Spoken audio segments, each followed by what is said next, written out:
Welcome along to MLR Daily, and first of all, got to start off by talking about that incredible game yesterday. Manchester City 5, Monaco 3. Was that the best Champions League football game you've ever seen? I mean, it had absolutely everything. It had some brilliant goals from brilliant superstars, Aguero and also Falcao. It was so good to see him back with a bang.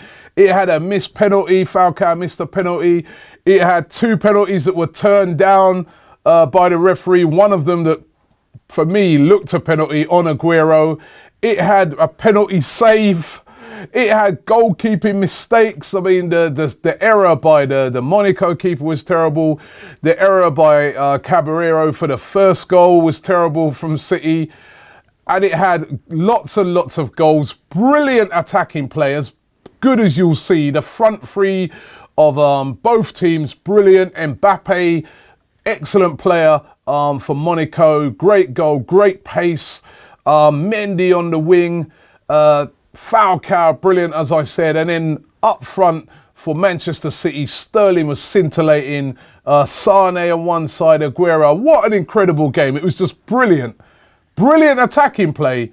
Probably the worst defending display you've ever seen. John Stones, his mistake on that goal was awful. He did redeem himself, but John Stones, 50 million quid? You serious? I mean, I just can't see it at the moment. He just makes too many mistakes. But it was a massive win for Manchester City, and they got to be the favourites to go through now. I mean, listen, it will still be a dangerous game over there in Monaco because they are the top goal scoring team in Europe. They will score more goals against that City defence away. But City know that all they got to do is just get a goal, just stay in that game, you know, and that will push their advantage up every time. But Monaco ain't out of it yet. A 2-0 win for Monaco away from home was seeing through on away goals. So, and listen, just more of the same in the next leg. Well, what an incredible game. In the other game, Bayer Leverkusen, that was an exciting game as well. Bayer Leverkusen 2, Atletico Madrid 4. Griezmann and Torres amongst the goal scorers. Atletico Madrid go marching on, as I said yesterday, an incredible record in the Champions League, and they just keep it going. Diego Simeone, a genius in this competition, and they got to be the favourites. 4 away goals. Can't see anything more than them progressing through to the next round. A lot of talk around today about Wayne Rooney and linking him with that move to China. The Chinese window closes at the end of this month. Will Rooney move to China? They asked Mourinho about it yesterday, and he, he didn't say that Rooney's not going to move. He was asked about it. He's like, will Rooney go at the end of the season? And he said, listen, I can't give any guarantees that Rooney will be here at the end of the season. And certainly it looks like Rooney's starting to come towards the end of his career. I'd be very surprised if Rooney went, to China this February. But certainly at the end of the season, I think Rooney will be moving on. Whether it be to China or not, I don't know. But I'm sure Rooney's looking at it and thinking, listen, he's got to go where he's going to be playing week in, week out. He's not getting any younger now. Talking of China, really interesting news this week. Carlos Tevez. Now, Tevez moved over to China. He's on £615,000 a week. Let me repeat that. £615,000 a week. A week. I'll just take that in a year. But you know what? He's not happy. He's saying that, he's not happy. He hasn't settled in China. He's not happy. And rumours are that he'd like to come back and go back to Argentina and play his football. He's not happy at all and would like a move back. And that's absolutely incredible. Just shows that money isn't everything. But 615,000. I'd make myself happy, trust me. News today about Liverpool now. They might be moving from their iconic training ground, which is called Melwood. If you're a Liverpool fan, you know it. Most fans have heard of Melwood. Really famous training ground. Liverpool looking now to move to another ground. They're thinking of building a new £50 million complex.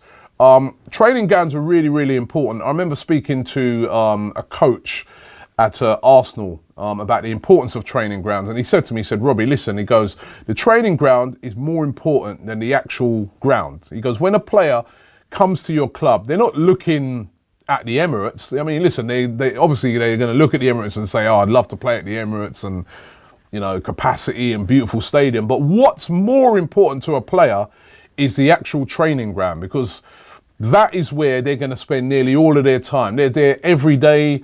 That's where they'll be treated, saunas, medical treatment. You know, that's where they'll be training every day.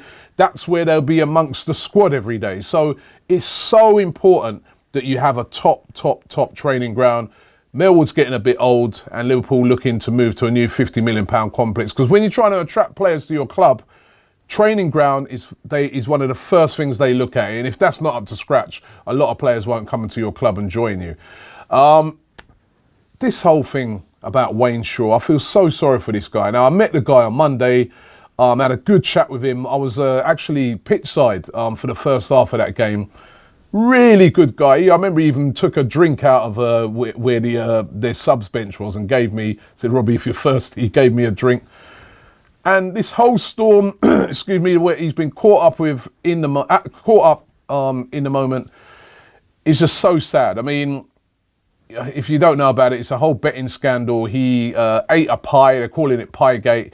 He ate a pie at halftime or just after halftime on the touchline, and it turns out that there was a betting company that had odds of 8-1 that he would eat a pie on the touchline. Now, the FA have got involved, the Gambling Commission have got involved, and they're launching investigations. He's had to resign from Sutton Utd, which I know is a club that he loves through and through. And I really feel sorry for him. I just think that this is something that's, you know, listen, the whole hype around Sutton for the whole last week has just been amazing. Now, you imagine, you've got these guys, there's never any spotlight on their club. And then all of a sudden, there's this huge spotlight from media around the world on the club. There's money coming in. There's sponsors around the ground every day. There's all kind of things. Now, I truly believe that Wayne Shaw did not know what he was getting himself into. I truly believe that the guy just did it for a laugh. And now he's been caught up in this. And I just hope that the FA are really sensible with this. He's already paid the price of having to resign, which, by the way, I don't even like that. I think, you know, he should have got a slap on the wrist. But it's just so sad. And they've launched a petition, actually, at the moment to try and get him back, you know, reinstated at the club, which I'm going to sign that petition. And, you know, I'll put a link to that petition as well. Sign this petition. Let's get him back in the club because, you know, I just really feel gutted for the guy. You know what I mean? This is not like a player that's on hundreds of £1,000s a week. This is just a guy that, you know, loves his local club, got caught up in the moment, and I really don't think he was doing anything underhand, and it's just so sad to see what's happened. So sign that petition, and let's get Wayne Shaw back in the club. The games tonight, listen, massive game for Claudio Ranieri in the Champions League.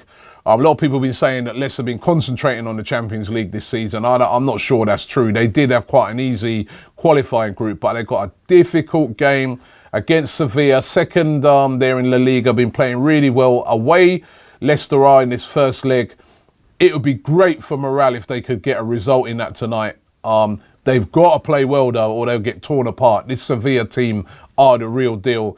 So Leicester playing in Sevilla tonight. The other ties are FC Porto taking on Juventus. Juventus, one of the favourites to win the competition this year. That should be a good tie as well. And also Manchester United playing their second leg of their Europa League. They're up against St Etienne away from home. Nice stadium now. I remember I went there in the summer when England played. That's where Manchester United will be today. So those are the fixtures. Thanks for watching the show today, and we're going to be back tomorrow with more MLR Daily. Man like Robbie.